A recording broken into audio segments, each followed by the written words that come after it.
Dobra. Okay.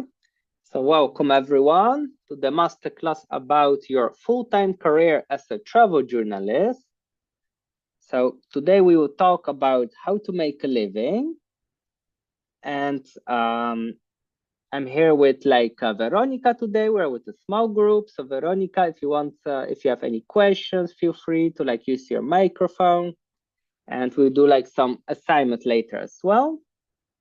So I will go a bit further. So first I will explain a little bit to you, Veronica, but also to everyone that's watching the recording. So we will discuss today a bit how can you become a travel journalist, step by step, how can you make a full-time income with it? Because sometimes people think oh yeah, with travel journalism, it's difficult to get a job or to find work and pitch your stories. But I would say it's actually not true, because many media, many travel journalists proved it wrong. There are many journalists that live from a full-time income. They built a house, they of course support their families, and they travel basically around the globe, and many medias have millions of euros of revenue. So I would say today it's a golden age of basically media, because everyone is actually attached to their phone, right? And everyone takes pictures, and everyone's on the laptop basically. So I would say it's a very good time to basically be a storyteller, be a travel journalist. And I would also say that the content creation, because many people started a bit, I would say newbies, and the content creation journey moves a little bit more into travel journalists. So people want to make more professional content and also more ethical content as well. So yeah, today we discuss how to pitch to travel magazines, but also tourist companies, so you can find as fast as possible a full-time job or freelance projects or start your own business. So we discuss here where to find those jobs. We do a challenge, so you can make a pitch, so you can send it out already. We will talk about your personal brand. How can you make a signature in the digital world as a personal brand, so people really feel okay, they want to work with you, that you are unique from the concurrence, from the competition. And so we will talk about your offer. What can you offer? Maybe writing travel articles. Maybe you can write travel guides, SEO blog posts, edit videos, website design. There are many different things that you can do. I see someone new joined. We are just getting started. We had some delay today. Can you hear me? I'm not sure who joined. Yeah, hello. This is Baha just joined. Thank you. Oh, perfect, perfect. So I see you managed to find the Zoom link, because I just sent it to you. Yeah, That's thank great. you so much. Welcome. Well, We are today with a small group, and I was just discussing a little bit what we will do today. We will basically focus how you can make a full-time career of travel journalists, to have a full-time income. So that was a bit what we talked about. And yeah, would you like maybe to tell something about yourself? So you can introduce yourself.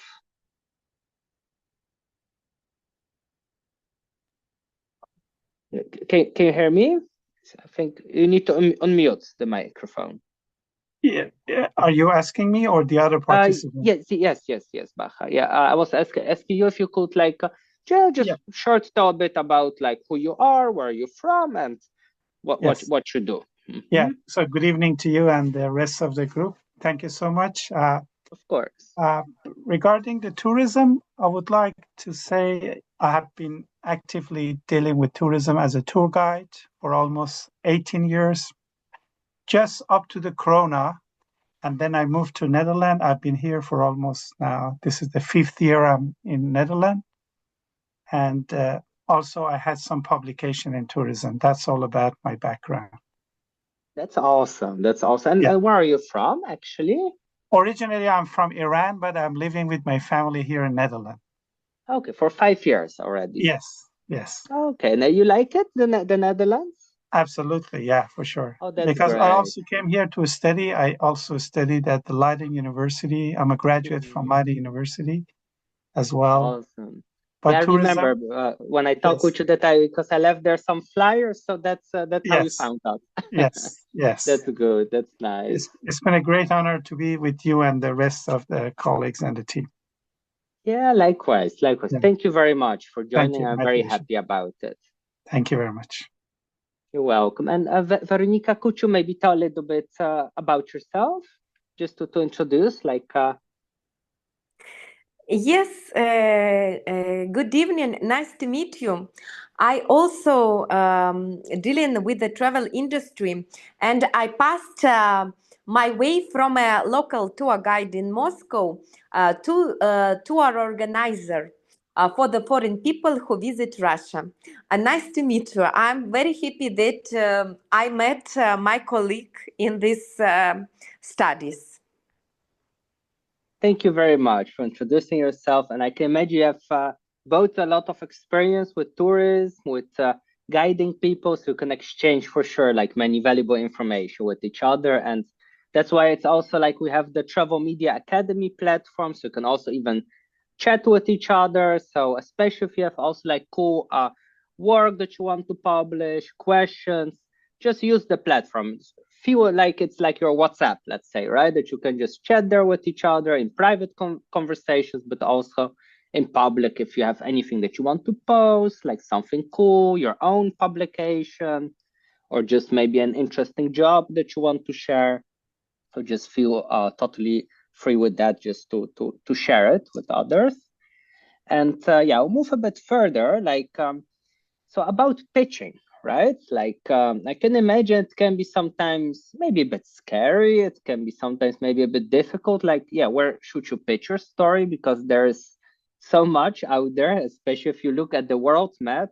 I mean, you can imagine there are like thousands of different like magazines, and there are like hundred thousands of businesses and media, right, around the world. And as well as many travel journalists and many tourist experts also, right? So there is actually a lot out there, right? And basically what I always say, it's important to zoom in a little bit and to think like, okay, where do I want to focus on? Do I focus on, for example, on travel blogging for maybe like luxury hotels or eco lodges, or do I help tour guides with social media to attract clients for like the city tours, right? So there are many different ways basically to build like a business from travel journalism. And it's not only writing articles, it can be editing videos, it can be even website design or providing photography services for like events, for tourism events. So there's a lot out there. And I will also later share a bit a list with some ideas that you can use. And yeah, I would say it's good to basically make for yourself also that kind of map, like where do you want to focus on? For example, I first focused on basically the whole world. So I was traveling a lot in Southeast Asia, a little bit in the Middle East, Europe, US, and Latin America and Central America as well. So eventually I decided to focus a bit more on the topic of travel journalists, travel blogging, and to zoom in more on the country of Peru, to basically be more specialized in that region. So I always recommend that nowadays with the competition, it's good to specialize in a certain niche and also like in a certain geographic location. You can always expand. So an example can be, for example, writing travel blog posts about like the city of Amsterdam, or even choosing one neighborhood that you write about it and then collaborating with local businesses, for example. But it can be also like a niche topic, for example, that you write about. I love, for example, surfing, and then you can write about surfing, but there's also a lot of competition. So maybe you could write about kiteboarding, for example. That's a bit less common maybe, or like how to repair surfboards or best destinations for surfing, right? Then you zoom in a little bit into a certain niche. Then you can go more global in that situation. So that's a bit, yeah, where do you pitch? So it's always good to think about like where are all those businesses set up. You can use Google Maps actually, and with Google Maps you can even type in your area like hostels, for example. There you see like all the hostels in your area. You can basically visit their websites, copy the email addresses, find the decision makers, the people in charge, and send them out pitches, right? And to be honest, the easiest way to find your first collaboration is basically staying somewhere for 4 nights and writing an article, for example, or making like a video for them. Like last time that I had a collab was in Peru, and I got like 10 days of like free accommodation in a private room hotel in the center of, actually in Miraflores, was kind of like a very metropolitan like a neighborhood of Lima, very cool, safe. And I could stay there 10 days for just writing two travel blog posts about Peru. So that's quite nice. I mean, like 10 days, it's quite a lot, actually. Usually people start with 1 or 2 days that they can stay, sometimes in luxury hotels as well. So that's about what you can do with pitching. And I wanted to share with you, like pitching to travel magazines. That's maybe the first thing you think about travel journalists, like newspapers, travel magazines, online websites, right? It's also television, radio, right? So there's a lot out there. But let's start with travel magazines. You can I also posted in the portals. You can check out a bit like the top 10 that are quite popular, that hire also like writers and travel journalists. So a big one is, of course, National Geographic, but also there are like some online magazines like Matador Network. They post online content, World Nomads, Afar magazine you have, Condé Nast Traveler, Outside magazine, and believe me, there are like thousands of other magazines, and you can definitely reach out also first the smaller ones, and that's usually easier to get published. But here on those websites, you can just check if there are like some job positions open, because they pay quite well, because they are a bit bigger magazines. And before you pitch, there are a couple things that are very important. So first, read their guidelines. Like maybe they look only for travel journalists that work 10 years in the field, maybe from a specific region. So I always read like what their guideline is, how to pitch it, how you craft the pitch. Like, some magazines are very strict with that, how many words you write and stuff like that, which format you send pictures.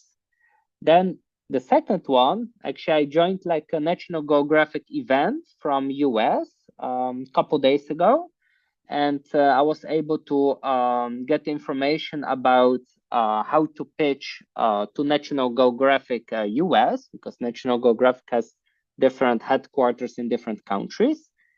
So basically, they said the most important thing to connect with the editor and to pitch to them is building a relationship. That means like if you catch their attention, maybe on LinkedIn, for example, then you can invite them for a virtual cup of coffee of like 20 minutes, so you can talk about your idea. Or during networking events, you can talk with them and maybe drink a coffee, and then they will see a face in front of them. They will know like, oh, this is Igor, and Igor writes about Peru as a destination, and he has an academy for travel journalists. So then it will be easier for them to figure out, okay, who is that person, right? So that's actually feedback from like 2 editors from National Geographic. I see Memory also like joined. Welcome, welcome. So I was just talking a little bit about how to pitch to travel magazines. So yeah, like further, it's important to show your professionalism. So try to niche down into like a specific area. Do you focus more on blogging, on video, maybe interviews, audio podcasts, right? So it's important that you define your niche and try to be up to date with your stories and authentic. So those are a bit the 4 tips to pitching to magazines. And yeah, I wanted to show you like some examples. Like some examples are from me actually, how I pitched and how I got published. So you can also like copy my experience and try it yourself as well. So one publication I had in Columbus Travel Magazine, and that was like a story about the high altitude sickness. So that means like what you can do to deal with high altitude sickness and how you experience it as a traveler. So they published a story online, because a lot of magazines, they have two different, sometimes even editors, one for the online, that means the website where they put the blog posts, interviews, stories. They even have sometimes a channel on YouTube, Instagram, right? So then we have social media. So it's like one website, you can pitch there to share your story there on the website. So this was on the website.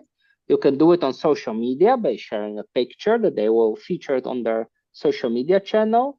And the third one, the coolest one, in my opinion, that's actually like printed media, because yeah, you can touch it, right? So imagine you had that situation. I went to the bookstore, to the train station, to the airport even when I was flying, and I saw just like my picture in the travel magazine that was like distributed in different areas in the Netherlands. You can see here the picture with the sandboard in my hand in Huacachina, Peru.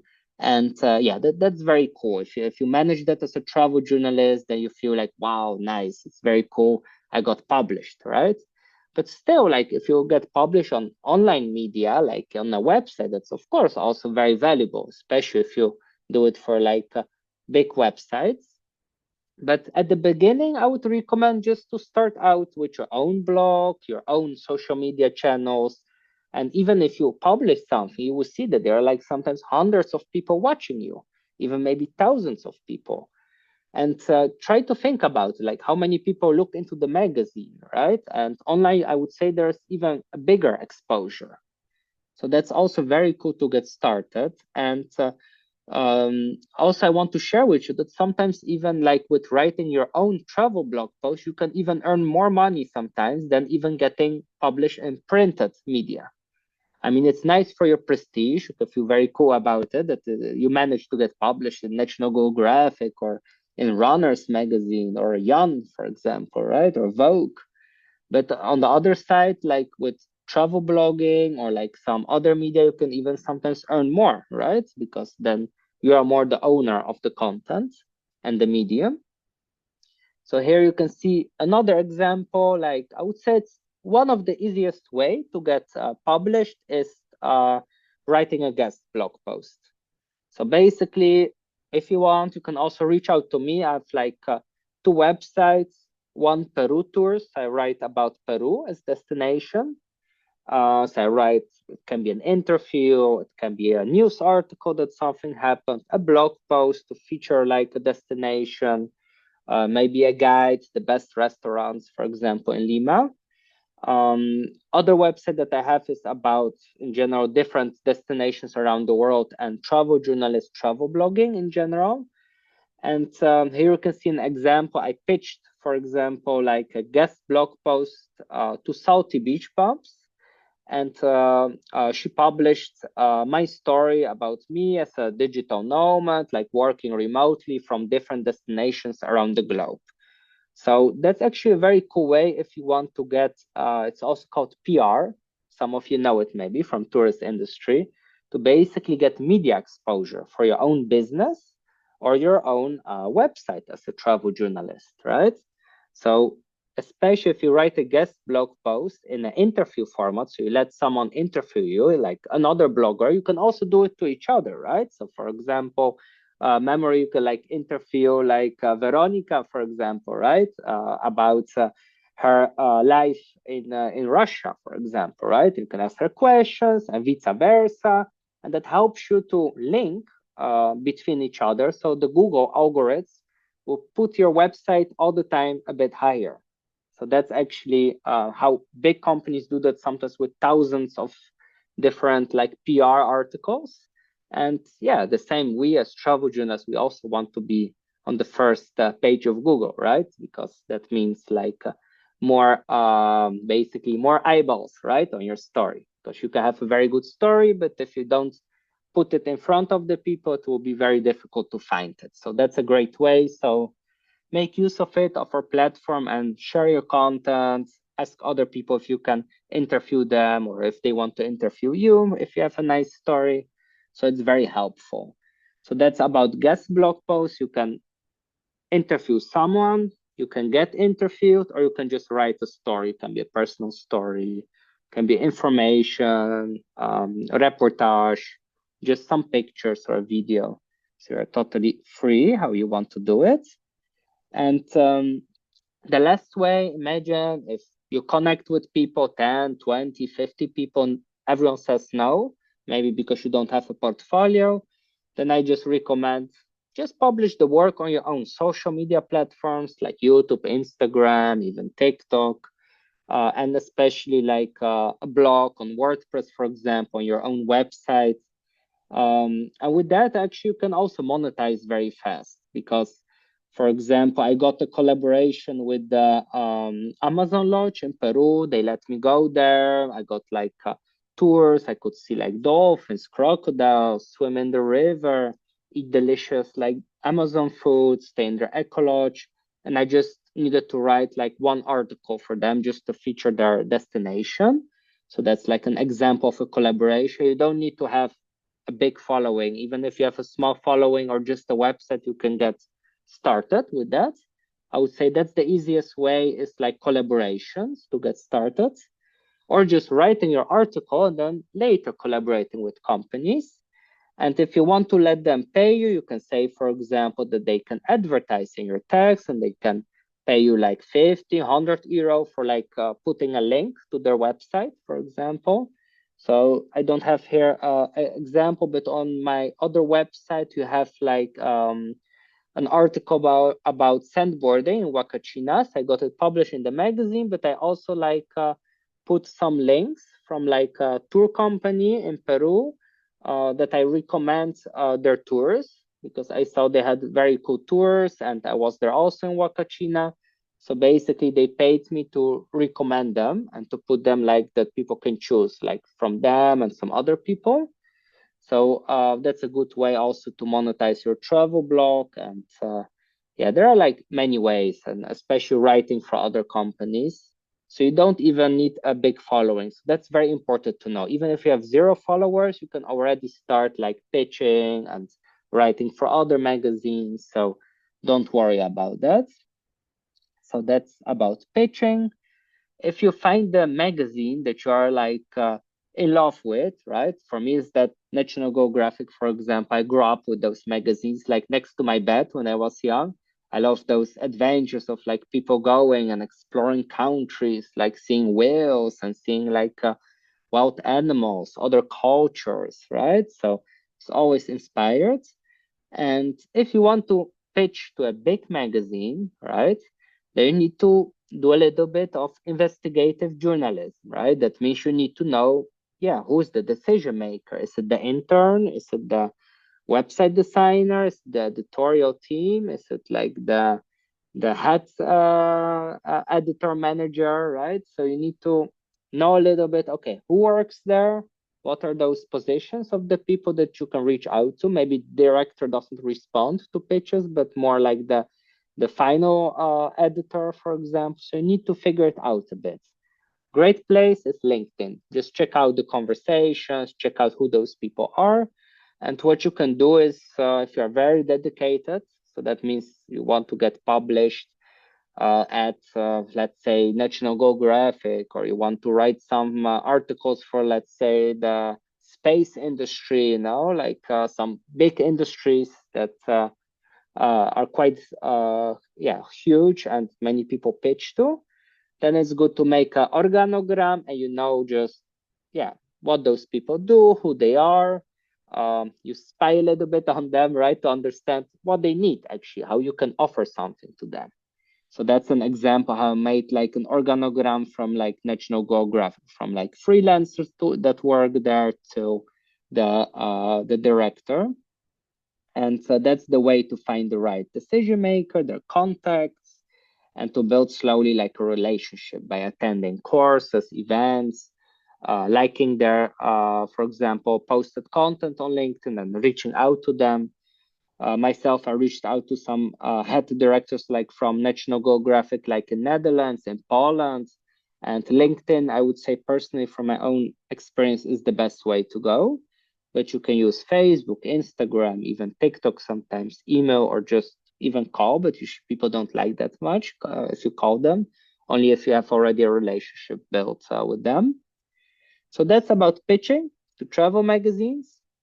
If you look more for like a full-time job, right, for like a tourist company, then you can also, of course, pitch to tourist companies. And I have here also like a list of like job platforms. You can find in general different jobs there, but if you type in travel journalism in the search engine, blogging, PR, content marketing, video, photography, you can find a lot of jobs in the tourism and travel industry that you can do as a travel journalist. And some jobs can even pay like 3,000 euros per month, like 2,000 euros per month, sometimes 5,000, depends on the position, location. You can sometimes even change the flag, like above, or like the location. So you can find jobs in the US, for example, like England, Australia, like Saudi Arabia, for example, a bit more high-paying countries, even if you live, for example, in a country where the salaries are a bit lower. So that's a bit like a digital nomad trick that I call that. So that's good to know. And I wanted to show you a little bit, like, imagine you find like a tourist company, right? And just to make it simple, I have a company and I offer like story hunting tours, right? To help people learn photography, like outdoor, like to Peru. I hope you can join me as well, like the next summer. And basically, imagine you have that company like mine, and you want to pitch there, right? You want to provide some value. So then you can check their website, right? You can see like, okay, they don't have any job offer, because first you always look if they look for some people. That's always easier because they look already for like an SEO expert, content marketing manager, right? Then you can pitch directly to them, like not pitch, but like send your CV and motivation letter. So like a job application, we call it. However, there are also companies that don't have that. So then you can pitch your offer, right? So it can be freelance services or just full-time employment. So what you can do is you can check the website, and some websites don't have the blog section. And then you know it, nice. That means I can just offer them to provide like blog posts for the website so they can be more visible on Google, also called SEO, search engine optimization. And sounds very like complicated, but believe me, it's not that complicated. It's basically like writing engaging articles that help the company be positioned higher on Google. And it's helpful if it's a very cool, nice article, so people click more on it. And you can use some keywords. You can repeat some keywords so the Google algorithm will know, like, okay, like you are writing about a specific topic. And so that's one way. Other way, you can also optimize it for the AI engines, for ChatGPT, for example. So that's kind of a trendy way now to like offer like services. So if you want to start with that, you'll be one also of the first ones to go with this basically trend. But yeah, many people also start with that. So it's basically switching from SEO to AI optimization, but I would say it's almost like the same. The only difference is, the only big difference, because there are more, of course, is that you, for the AI engines, you write more like answer, like question answer. So before, if it was more like long titles, now it's more like, what are the best restaurants in Lima, Peru, for example, right? Instead of like Bohemian restaurants in Miraflores, for example. So it's more like question answer. So that's more for AI. For SEO, it was a bit different. But yeah, you can always like read more about it, because it's changing all the time, also the industry. Other way what you can offer to those websites is translation. That means you can translate from like English to Russian, for example, right? You can also like offer sales copy. That means like copywriting. So you help to write the content on the website that's like attractive for the client. So more people will like click to buy like a tour, for example. So that's also like what travel journalists can do. That's more a bit marketing experts, but if you focus on the travel and tourist industry as a journalist, you can do it as well. You can provide PR articles. You help, for example, my company Peru Tours to get featured like in websites of Peruvian restaurants in Netherlands, or like maybe like some tourism boards, or other like magazines that feature like Peru as a destination. So that's more like PR, public relations. There are like a lot of different ways. You can provide videos, interviews, right, on the website. So if you have a good offer and the website is interested, the company is interested, then you can find a very nice full-time project that you can get paid, like, for example, 2,000, 3,000 euros per month, stable.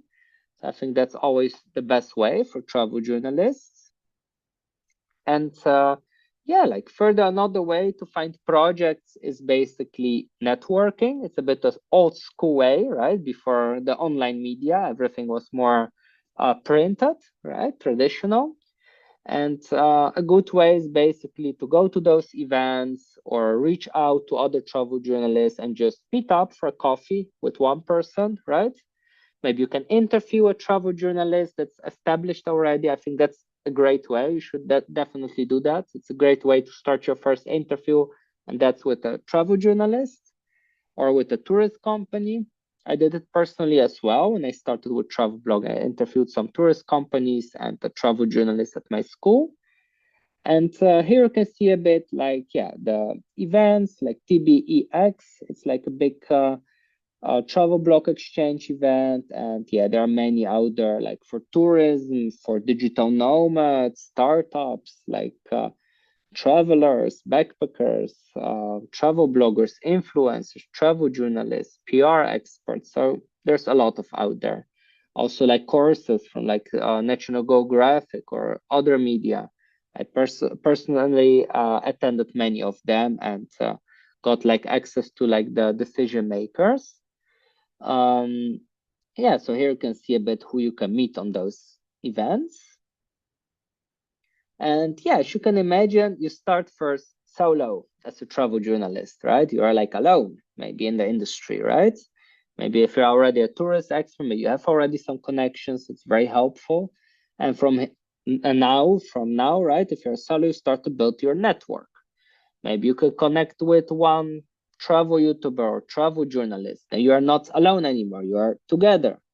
And maybe you go together for like a story to interview like a local chef about how to make the Peruvian ceviche. Then you are suddenly like not two, but with three people. You have already a connection with a local business, right? So you can make a story, you can pitch something to them, right? So that's how you slowly start to practice travel journalists, right? And other thing what you can do is you can go on meetups or organize your own meetup. I did this meetup for travel bloggers in Lima, Peru. And hopefully you will join me also like in the summer, like for the Peru expedition. So we can also do those workshops about travel writing, immersive storytelling, and degustation also of Peruvian food and meeting the local culture. So that's a bit like the goal with that. But also if you want, you can also start it in your own country, that kind of meetups, right? For your own niche, or you can give presentations, master classes, right? Like today it's also like example of a master class. I did it physical, but you can do it online if you want to reach more people, like a global audience. And so you can also attend it, right? First. So that's a great way to meet also fellow journalists and tourist companies. And especially events, so like courses like National Geographic, for example. So it's a great way to even ask questions directly to the decision makers. So that's what I did. I suddenly could talk with editors from National Geographic in Amsterdam, because we were in their headquarters of National Geographic. So that was very cool. And during events, sometimes you can meet like 50 different like owners of companies. So that's very valuable. There will be soon like far travel events in The Hague, actually, like in October. So I'm also going there just for like networking. And hopefully, if you network a lot, you're able to connect with many people, then you can go on a press trip, you can go on a project, right? Or even together travel as travel journalists. So then you can get rewarded, right? And land maybe a job at their company or media. So that's a very rewarding journey if you attend the events. And sometimes you just maybe go to an event and you feel like, oh, I didn't meet anyone, everyone was busy, or it was just not a good timing, and that's totally fine. It also happens as well, right? Okay, so before we go further, oh, I see like some questions. Oh, I see a question. Digital nomad, what does it mean? And good evening, Memory. I didn't say it. So like how much, oh yeah, another question. So I will start with digital nomad question. So what is a digital nomad? So a digital nomad is a person that works remotely, right? So basically you can say it's a person that works remotely. That's usually how people see it nowadays. However, a deeper root of digital nomad is it's actually decentralization. So that means that people started to feel like they don't want to be bonded by one government. They feel like they want to travel to like other place when they feel, for example, bad in their own country. They feel like, oh, it's expensive. Okay, then I go from Netherlands to, let's say, Sri Lanka, for example, and I feel there it's more affordable, so I can live there, but still I have my income from the Netherlands. So it can be a remote job, like online job, or it can be freelance projects, for example, right? Or like some investments, like especially the people that are retired, maybe they have some stocks, investments and stuff like that. So that's also possible. So that's how it was born. And especially now, a lot of people, even a lot of young people that just start their study, they start to feel like, hey, I can also work on my laptop from where I want to, right? And then they decide to move to another country with their laptop and work remotely. So that's basically digital nomadism. But the deep root of it, it's basically decentralization. But nowadays, yeah, even remote workers, people that just work for a company remotely, they also call it like digital nomads. Another question, how much travel journalists can earn money per month? So that's a question that's like, you can't say one answer to that. Like many different journalists earn also very different income. It depends of your geographical location, of your currency. It depends if you work for the tourist industry, for travel media, if you have your own media, if you do photography, video editing, or video shooting, or presentation for television, or reporting.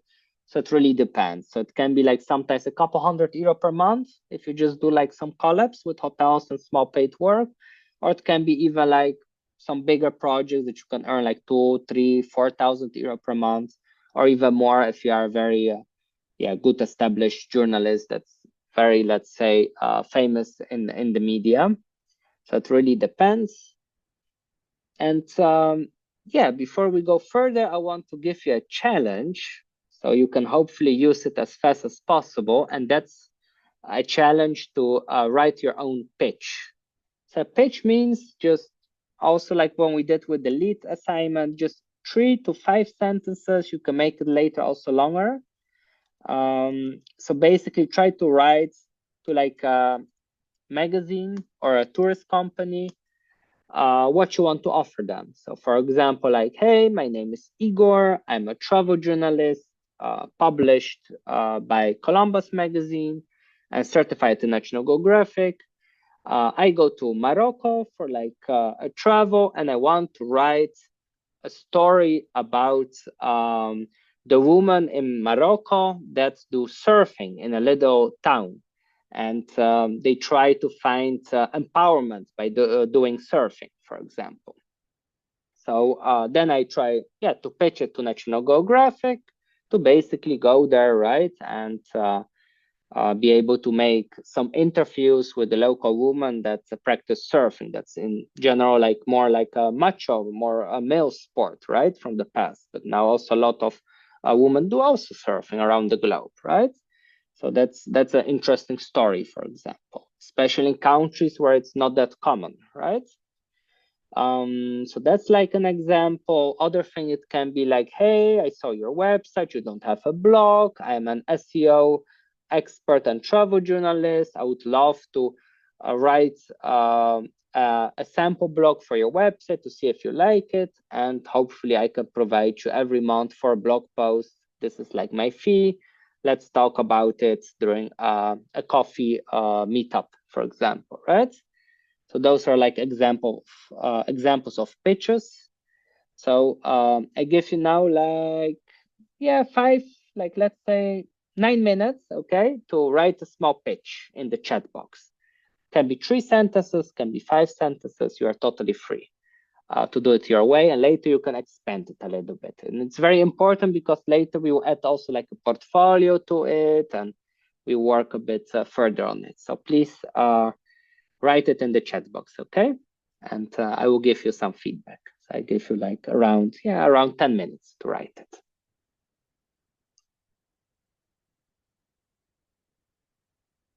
All right, so let's do a small break for the ones that watch now the recording.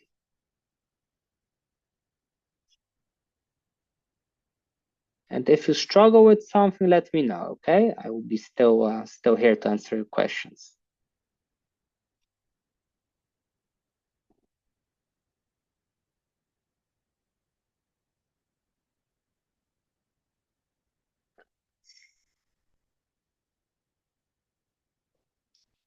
Actually, I would say pitching is the most important thing in travel journalism, because that's how you can get the projects.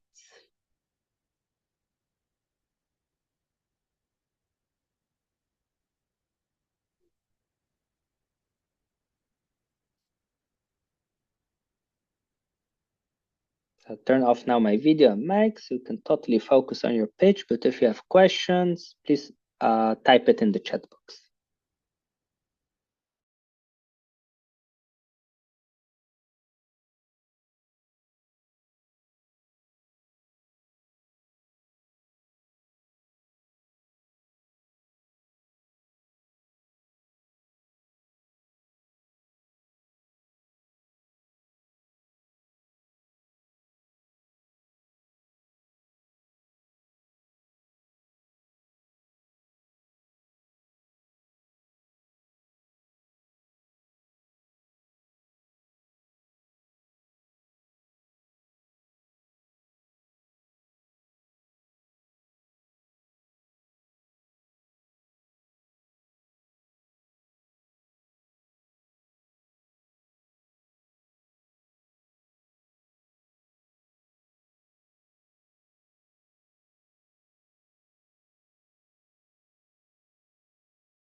All right, the end of the coffee break. So I see already two beautiful pictures.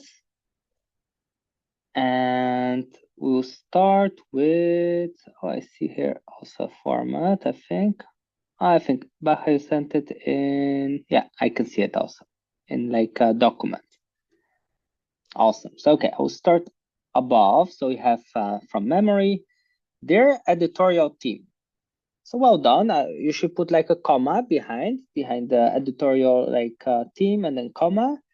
And also like I also wrote it in general, but you can also sometimes, if you find the right decision maker, it's always better to put their name, because if you put the name, it sounds more personal. You build a relationship, right, with the person. Because if you say like, hey, they're National Geographic, or their editorial team from National Geographic, what I also did, it's a bit less personal. So I always recommend to find the right decision maker. But it's good, it's all right. My name is Memory and I'm a travel influencer. As a freelancer, I write for the Queensville Report.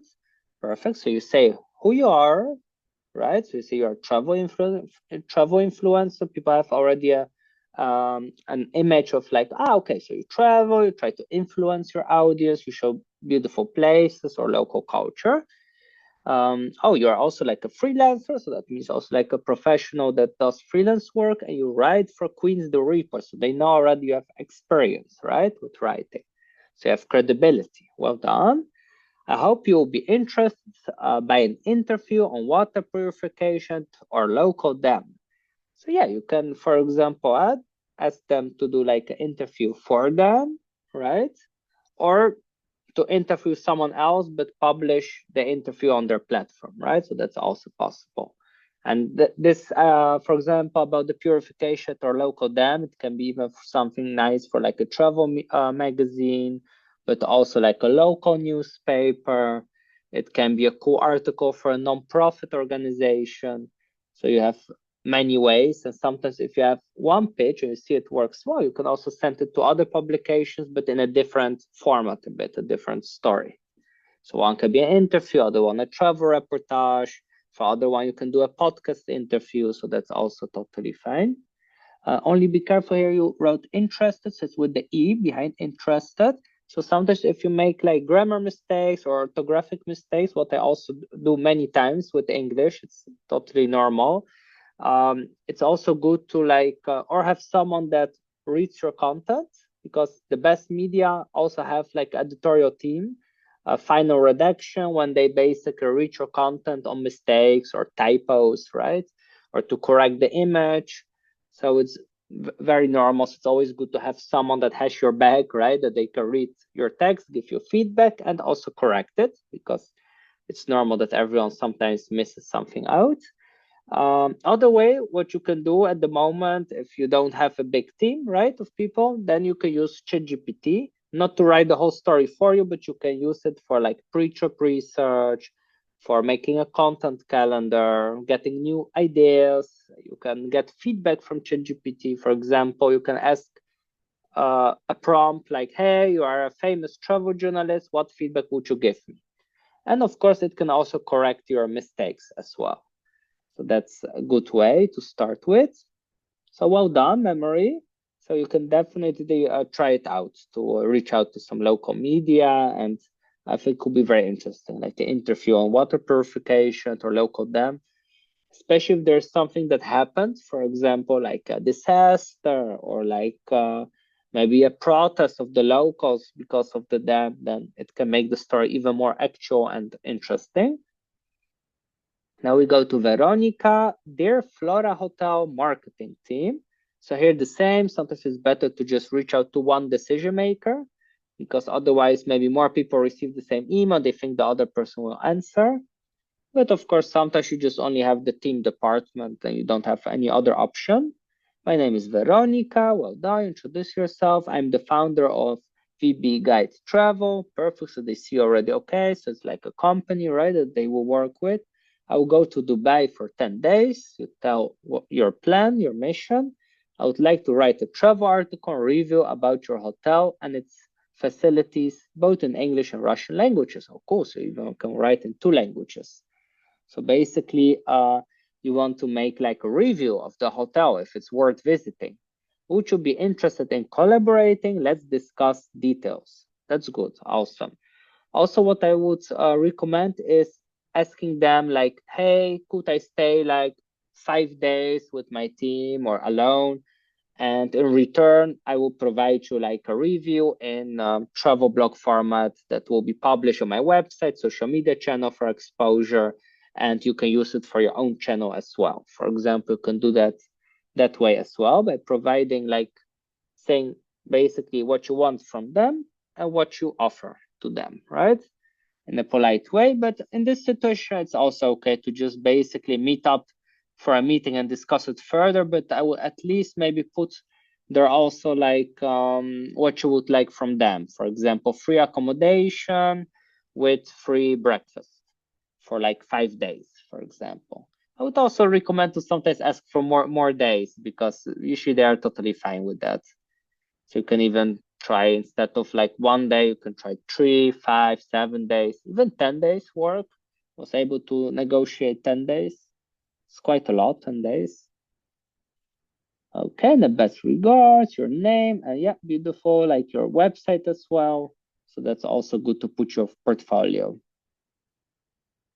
Okay, well done. And then we have here another one. We have located in the Alborz Mountains between Mazandaran and Qazvin in Iran, Abegar Khazar. I don't know if I pronounce it well. It's a natural hot spring that offers visitors. Yeah, I pronounced well. So, sorry. Thank you very much. Yeah, it's a very nice pronunciation. But I just wanted to say that I had a kind of feeling with the pitch. Just I dealt with the central idea as if to draw the attention of an editor of National Geographic or something to this very special hot spring. So sorry if the format is not with the other people, like a letter or email or something. Oh, no worries. So basically, you want to make like a sample for the editorial team. That's okay. That's totally fine. Make a very at the spotlight of a very therapeutic hot spring that brings a lot of visitors from different parts of the event world to this. That was the whole. Sorry if the formatting is not aligned with the other one.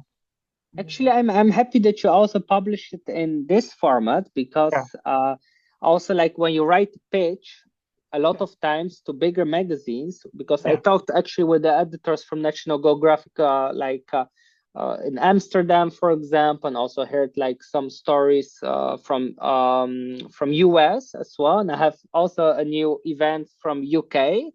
So it's good to get feedback like directly from their editorial team. So what they usually say, it's good when you pitch to also send a sample of the article. So well done. So that's good. So you write, for example, like the format of Memory and Veronica, like the pitch. And then what you sent out, very well that you put it here, is basically like you can put like it in a document or below the email. Yes, attached. And that's basically the sample of the article. So you can do 2 ways, or you can send the totally ready article. What they also like, actually, they're also very happy about because you publish, you send their ready article already, or you can send them like a sample, how the article will look like, and also like information, who you will interview, which place you visit, the cost, the story, and the whole thing. So I'm checking now, like, Sure. So, okay, it's a natural hot spring that offers visit more than warmth. The hot spring has been used for hundreds of years as a place to heal and cure in a stunning alpine landscape. Oh, that's interesting. So it's more like for healing. Because I heard there are like many like different like hot springs that are very good because of the minerals. The narrative follows how visitors to this remote spa bed in mineral water believed to cure ailments while soaking in virgin beauty nature and traditional mountain village life.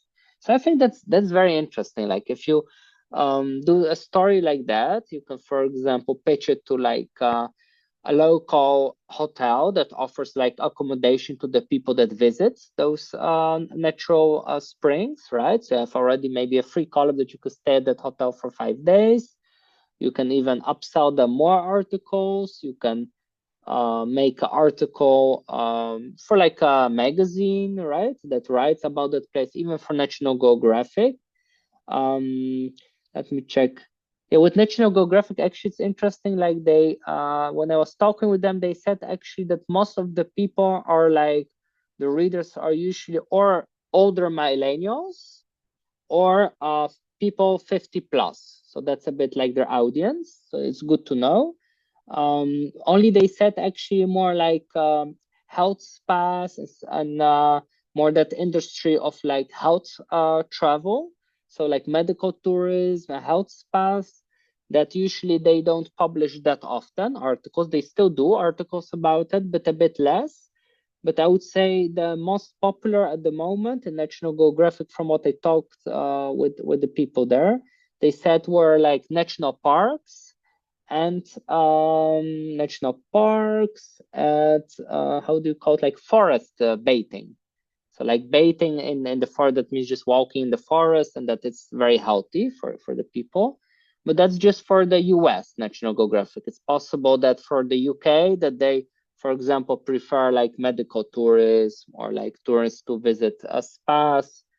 But it's just good to know ahead if you ever think about publishing it, then maybe it's better to find other media that specialize it more in this niche, for example, because there are many like magazines.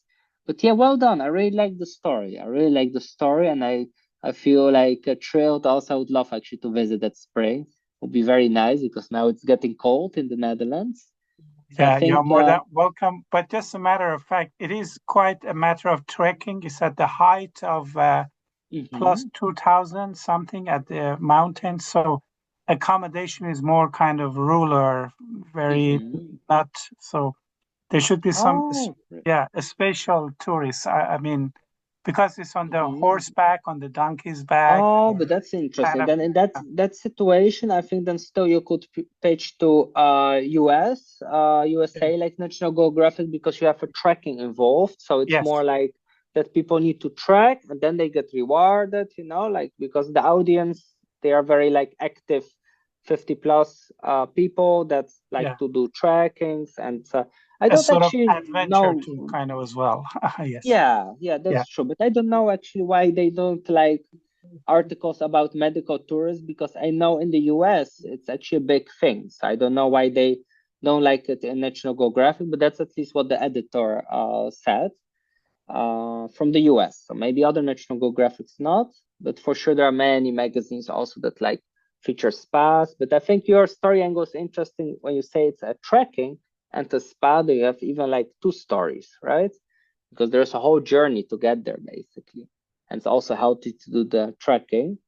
Yeah, I think you should definitely like work it out more, and you can make a sample, and yeah, you can try to pitch it somewhere, right?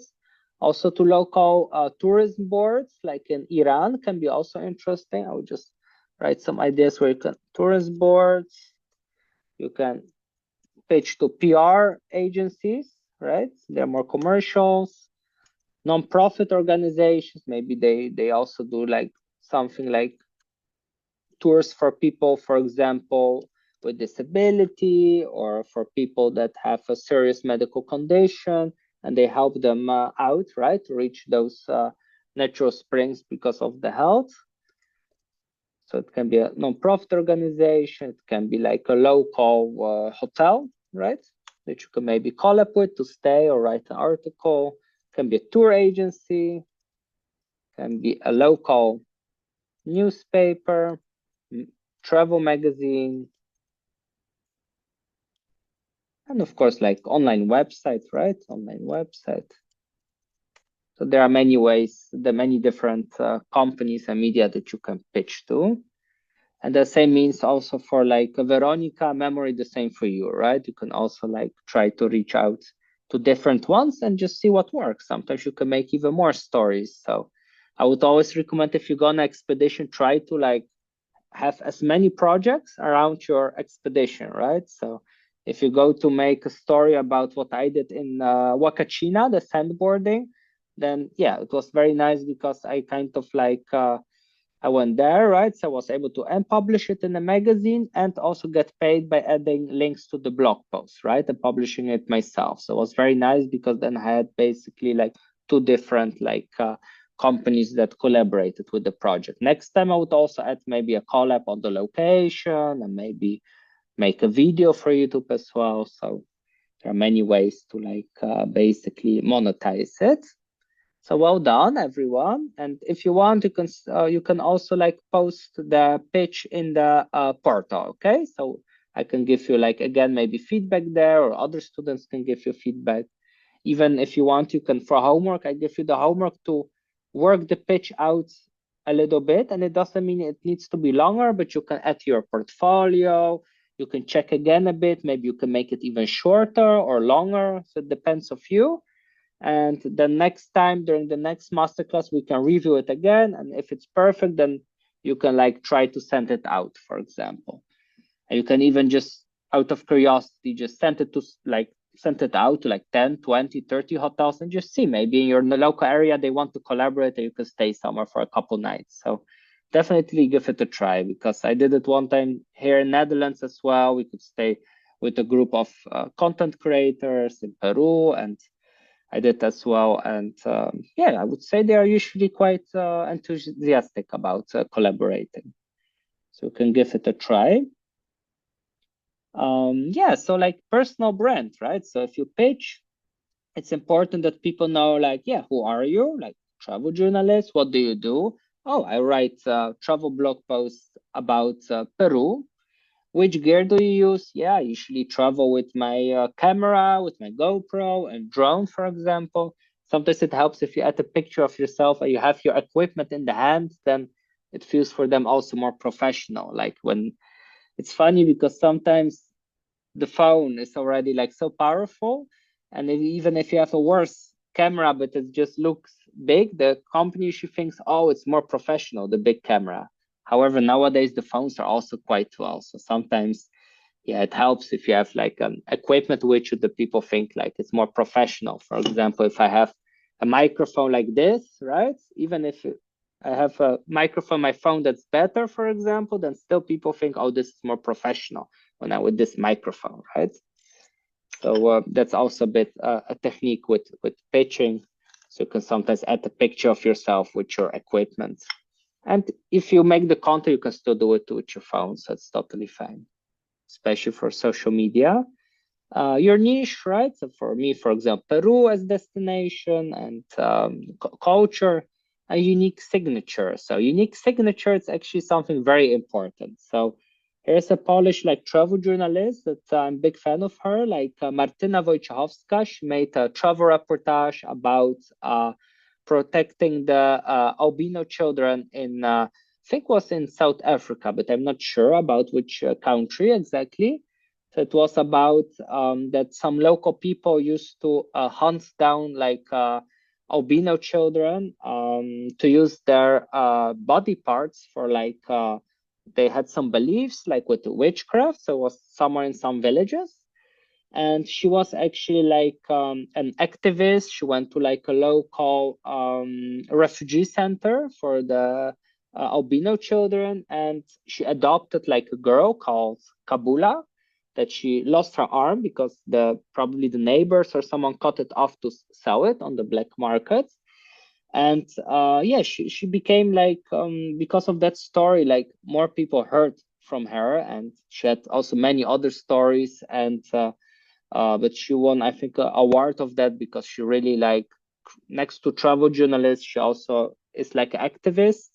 And she tells actually stories about challenges of a woman around the globe.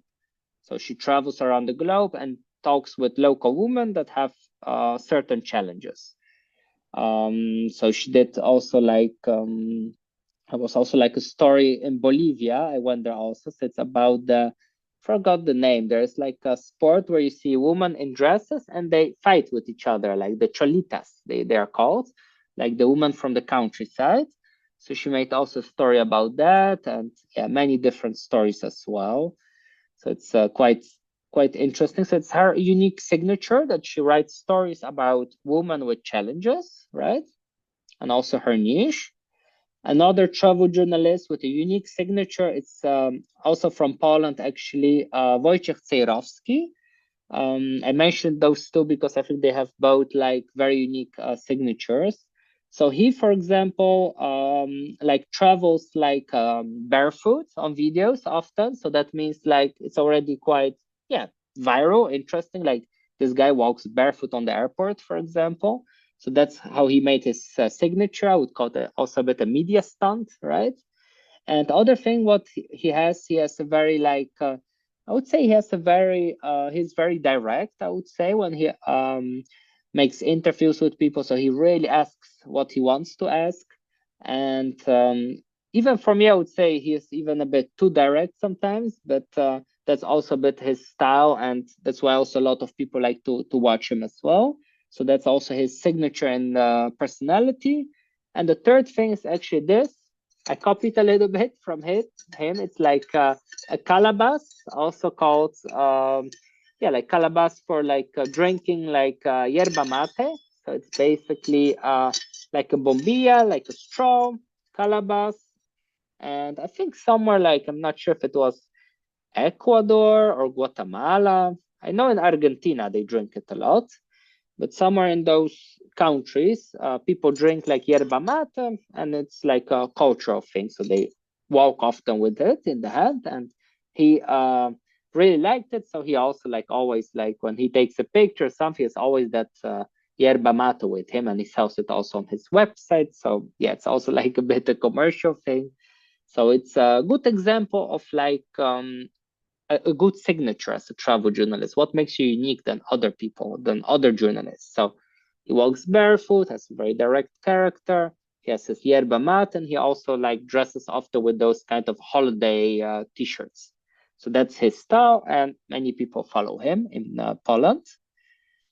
So yeah, another thing what you can do is you can make an about page about yourself to show your brand. So for example, here I'm introducing myself like, hey, I'm Igor, I'm a travel journalist, certified by National Geographic, published in Columbus magazine. And then I talk about my mission. Okay, my mission is to empower travel content creators to make a local impact with storytelling, right? So to help people create stories. So to help travel content creators become a travel journalist, to tell local stories with impact. And then I tell a little bit about my business, the Travel Media Academy, right? And below I say a little bit the achievements. So that's for credibility. So people know like, okay, what you achieved, what you did. You can add like logos from companies you worked with. So there are many different ways. So yeah, that's like an example from like about. And as you want, you can also make an about for yourself. So it can be on YouTube, can be on your website, and you can just feature your mission, vision, experience, your offer. So you offer maybe SEO blog posts, maybe editing videos or designing websites. Can be a lot of different things, doing interviews, and your credibility. So credibility can be like a certificate, for example. So if you complete the whole program, it's actually very nice. If you make your final project on a trip abroad, then I also give you like from the Travel Media Academy, like a certificate, so you can put it on your website. So this one I got from National Geographic of like also master classes that I did there. See like a question. Let me check. Oh, okay. That's like from memory. Thank you so much for this session. Very informative. Yeah, you're welcome, memory. You're welcome. Yeah, we'll be doing like 5 minutes more and we are closing the session because it's quite late. We started a bit later also. So yeah, like try to think about your about, right? So it can be LinkedIn, it can be your blog, and try to think about your offer as well, right? Especially in the page, like what do you offer, right? What's your service or your product? So here you can see a lot of ideas of what you can offer. I will not mention everything, but for travel journalists, very common is doing interviews. You can do soft or hard news articles. Hard news articles are very like actual, like let's say there was like some protests at Machu Picchu in Peru, you can make an article about it. And later you write a whole travel reportage about the local people living close to Machu Picchu, for example. You can write from your personal opinion. You can make more like investigative piece of content, multimedia reportage, that means writing, photography, and video.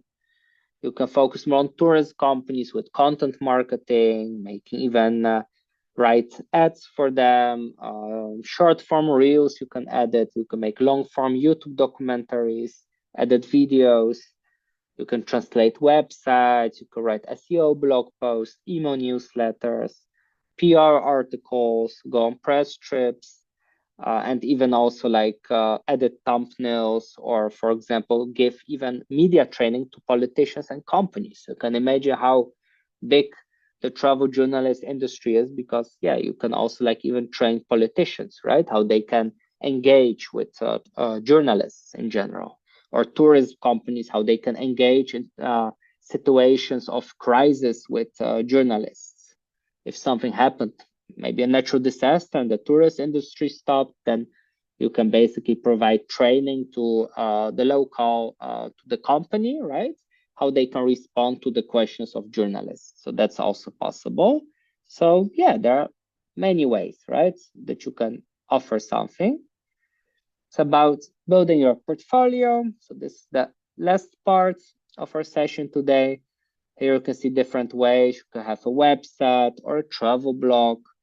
So website is basically just what you show your about, your contact information. A travel blog is that you really publish content, right?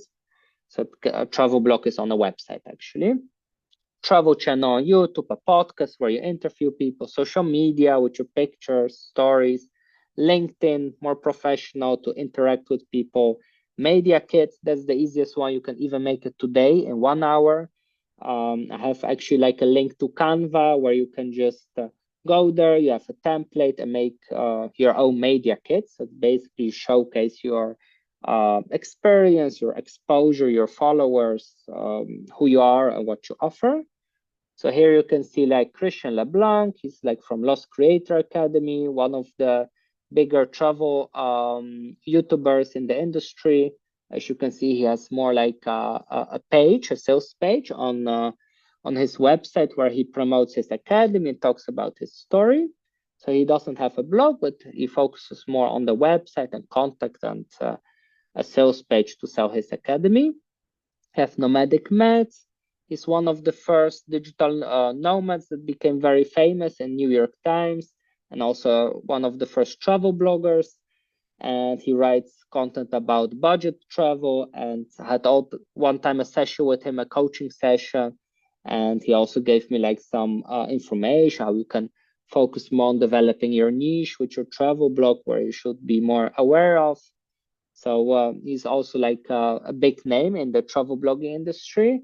And here you can see like he has an about page. So he talks about who he is, what his achievements are. Also like that he is an author, so he promotes his book, right? $75 a day. And here you can see that what kind of questions he answers, right? So you have a picture as well, so you know who he is. His pictures, I think, in Amsterdam, from what I see. He is from, I think, Texas, I'm not sure, from the US.